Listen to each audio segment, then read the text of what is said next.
కదా ముగింపు లేని సదా సాగదా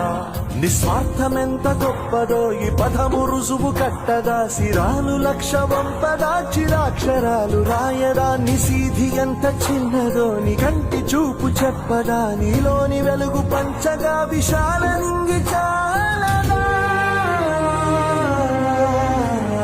మనుష్యులందు నీ కథ